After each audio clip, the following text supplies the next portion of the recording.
Hi, welcome to this episode of Violin Studio with Sharon.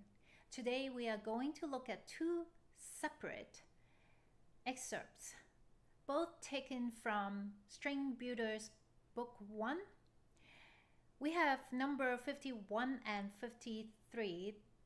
They both look very similar, but yet there are some differences. Just at the first glance, number 51, the finger mixer, looks like there are many changing notes. So is Happy Firefly, which is number 53. So I just want to talk about effective practicing, how to tackle these challenging moving notes. First up, don't get overwhelmed. Don't get intimidated.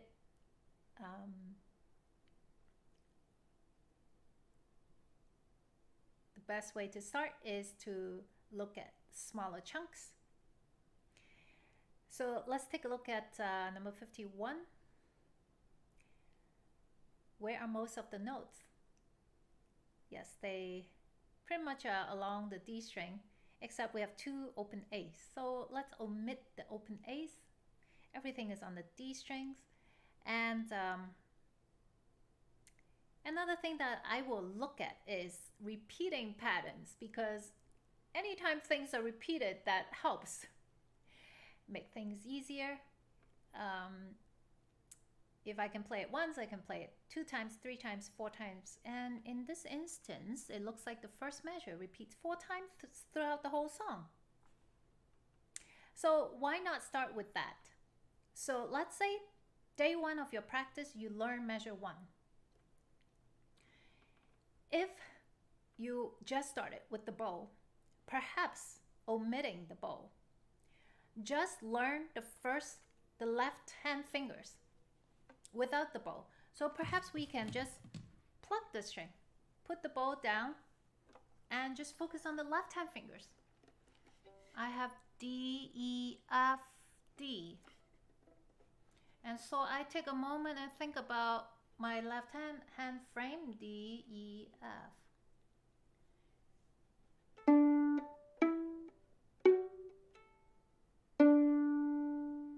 Now this time we're going to repeat, but we are going to focus on the drop and lift of the left hand fingers. The motion needs to initiate from the bass knuckle.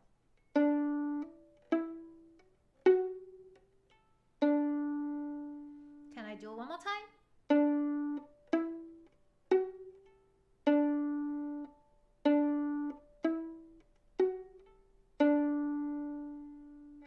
I almost did it 3-4 times already, so I have half the song. Now, so perhaps for day 1, just focusing on the first measure will help to get you started. And next time you come back, you're gonna focus on measure 3 and 4. Do you see anything about measure 3 and 4 that will make you happy? Yes, they are repeating patterns. So I have F, F, and remember we omit the open A for now. So perhaps I can add measure 1, 2, and 3. And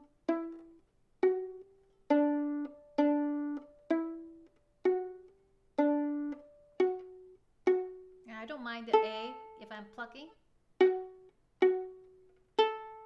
Very good. Now, measure 5 and 6, do they look familiar by now? Yes, repeating measure 1 and 2 again. So if you look through the entire line, what's left? The last 5 notes. Perhaps take that chunk out.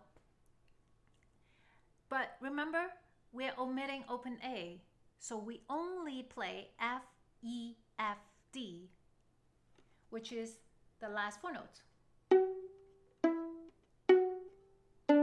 Again, I'm going to focus on placing the finger, hand shape, and the lift and drop of fingers from the bass knuckle.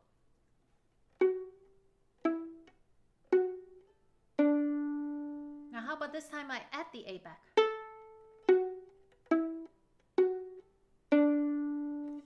So in this case, you already have the entire line, but I will continue to practice in small increments, small chunks, 2 to 4 measures at a time. Now, when I become more proficient at reading notes and my left hand fingers execution is more fluent, I will add the bow in.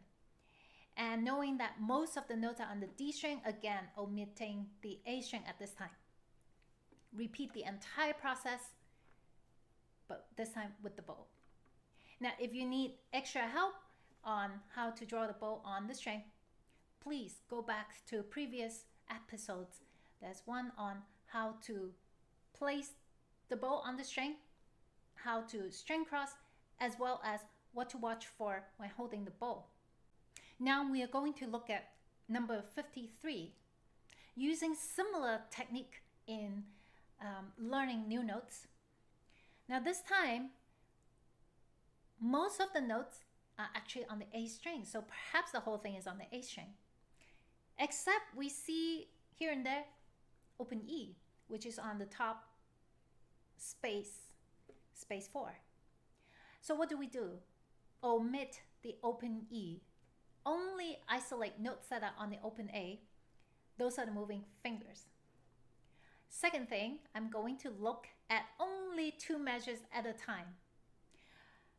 Now, measure 1 and 2 looks very similar, but they are actually different. If you read them carefully, what do we have?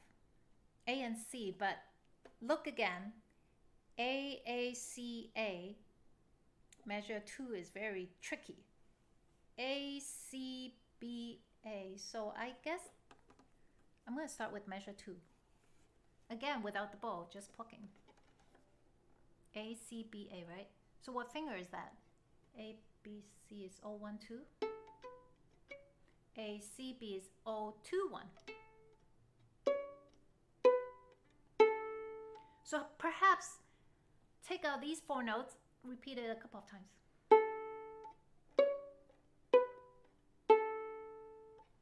Think of A, C, and then B, A.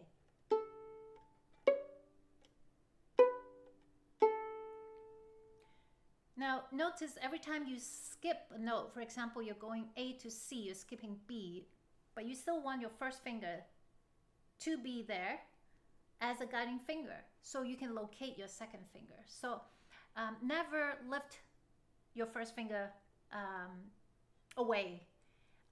Even if it is not down on the string, it needs to be very close to the string.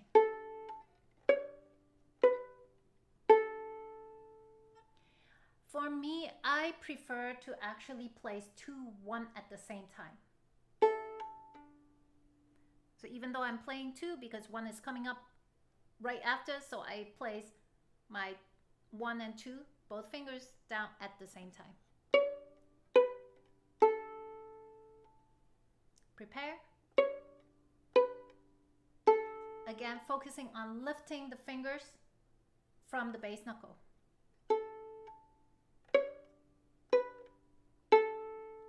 Now, can I put together measure 1 and 2 now? Let's try.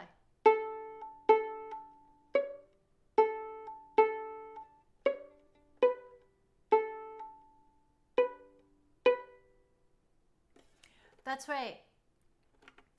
As you see, breaking down elements, isolating elements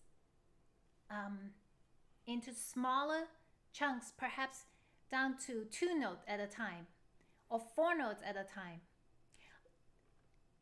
will be a really good strategy to learn a new piece of music. Now, looking for repeated patterns is another strategy to help us to gain somewhat more confident, knowing that these are notes that are already very familiar to us. Now, I hope these practice tips will help, and as you look at more music, your music vocabulary, your note reading vocabulary will increase, and that will make it much easier. I hope these practice tips will give you different strategies to improve your technique and note reading skill. I hope this is helpful, I'll see you next time. Bye.